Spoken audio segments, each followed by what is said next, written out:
مجمع بہت دور سے تھکا ماندہ آیا ہے۔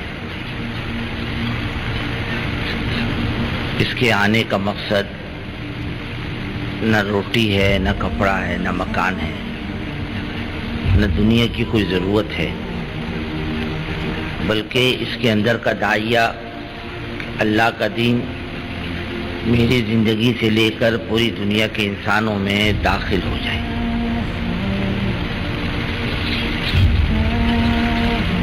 اور یہ بہت بڑا مقصد ہے، معمولی مقصد نہیں ہے۔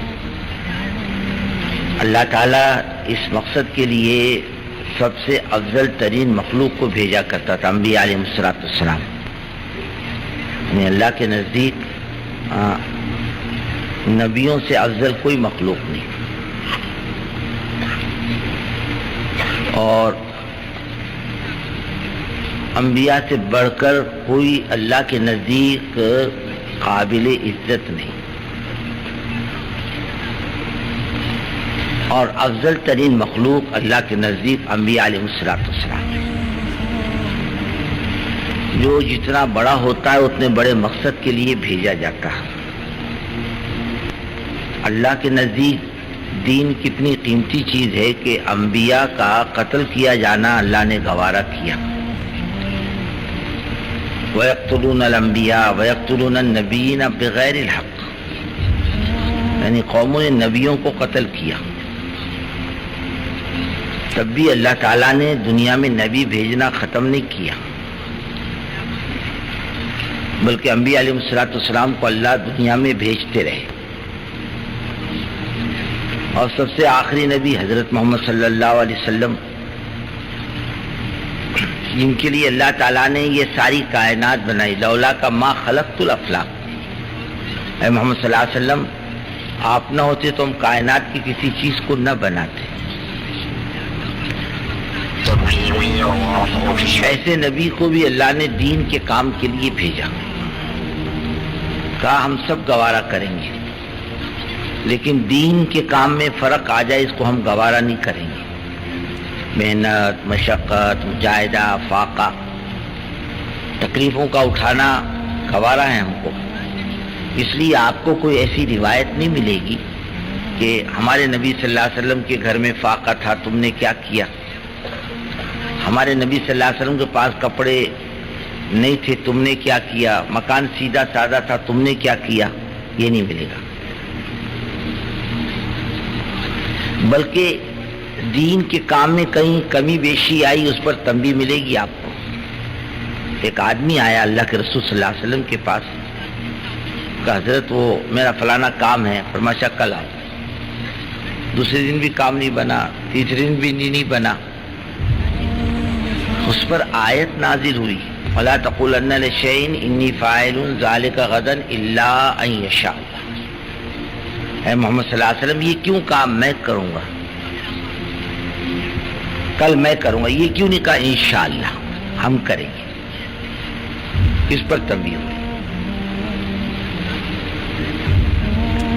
اس پر تنبیہ ہو رہی کہ بدر کے قیدیوں کے بارے میں جو مشورے ہوئے، جس میں مشورے آئے کہ فدیہ لے کے چھوڑ دو، جیسے حضرت ابوبکر صدیق کی رائے تھی فدیہ لے کے چھوڑ دو، حضرت عمر کی رائے یہ تھی کہ ہمارے اپنے رشتہ دار ہیں حوالے کر دو ہر ایک رشتہ دار کو اس کے رشتہ دار کے، تاکہ ہر رشتہ دار اپنے ہاتھوں سے اپنے رشتہ دار کی گردن چھانٹ دے اور لوگوں کو پتہ چل جائے کہ ہم دودھ اور خون کے رشتے سے نکل کر ایمان کے رشتے پر جڑ گئے۔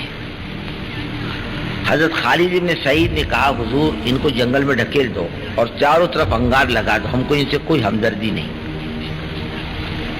حضرت ابوبکر صدیق سے ان کے بیٹے حضرت عبد الرحمن نے کہا جو ابھی تک ایمان نہیں لائے تھے کہ ابا جان اب کئی مرتبہ میرے تلوار کی زد پر آئے، میں نے باپ سمجھ کے چھوڑ دیا۔ فرمایا بیٹے اللہ کی قسم تو میری تلوار کے زد پر آتا تجھے بیٹا سمجھ کے معاف نہیں کرتا، میں تیری گردن چھانٹتا۔ فیصلہ نافذ ہو گیا، قیدی چھوڑ دیے گئے۔ اس پر تنبیہ آ رہی ہے اللہ کی طرف سے، قیدی کیوں چھوڑے، اس پر تنبیہ آ رہی ہے۔ کچھ لوگوں نے گھر جانے کی اجازت مانگی، اللہ نے رسول صلی اللہ علیہ وسلم نے فرمایا اچھا جاؤ، اس پر تنبیہ آ رہی ہے عفا اللہ عنک لما اذنت لہم، چلو معاف کر دیا، کیوں اجازت دی گھر جانے کی۔ اللہ کے راستے سے واپس کیوں کیا, کیوں چھوڑا ان کو؟ اس پر تنبیہ ہے. لیکن دنیاوی معاملات میں کوئی تنبیہ نہیں. یہاں فاقہ ہو رہا, یہاں تنگی ہو رہی, یہاں کھانے کو نہیں, اور صحابہ بھوک سے سب کے سب گر جا رہی. نہیں, سب چیزیں ہم کو گوارا ہے, لیکن دین کے اندر دین کے کام میں فرق آ جائے یہ ہم کو پسند نہیں. اب سے اندازہ لگاؤ, اللہ کے رسول صلی اللہ علیہ وسلم دنیا سے جاتے میں بھی امت کو حرکت کی حالت میں چھوڑ کر گئے, اپنی جگہ پر نہیں چھوڑا, حضرت اسامہ کو روانہ کر کے چھوڑا, فرمایا جاؤ. جب آپ کی طبیعت بگڑی, حضرت اسامہ رضی اللہ تعالیٰ عنہ نے ملاقات کی اجازت چاہی تو اجازت نہیں کی, فرمایا نہیں, باہر ہی رہو, اندر آنے کی اجازت نہیں. حضرت عبداللہ ابن رواحہ رضی اللہ تعالیٰ عنہ کو امیر بنایا اور اللہ کے راستے میں جانے کے لیے, اور فرمایا عبداللہ شہید ہو جائیں تو فلاں, فلاں شہید ہو جائے تو فلاں. اس کے بعد میں کوئی بھی جھنڈا اٹھا لے. ایک یہودی کھڑا تھا, فرمایا اس ترتیب سے یہ لوگ شہید ہوں گے. نبی کی زبان سے جو بات نکلتی ہے اللہ اسے پورا کرتا ہے.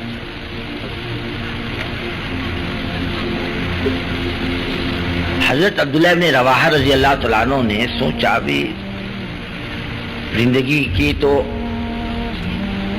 یہ آخری گنجائش ہے کہ آپ صلی اللہ علیہ وسلم کے پیچھے جمعہ کی نماز پڑھ لیں, پھر ابھی دوبارہ تو موقع نہیں ملے گا. قافلے کو روانہ کر دیا آگے, خود پیچھے ٹھہر گئے.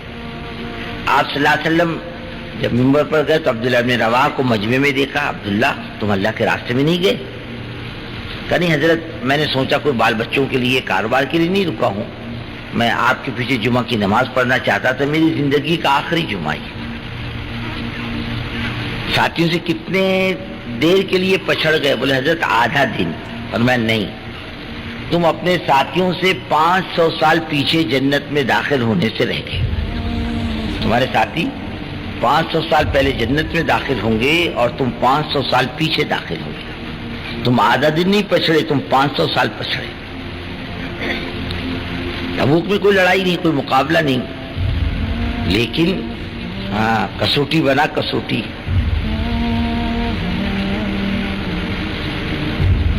لوگوں نے کہا گرمی میں مت نکلو, بہت گرمی ہے.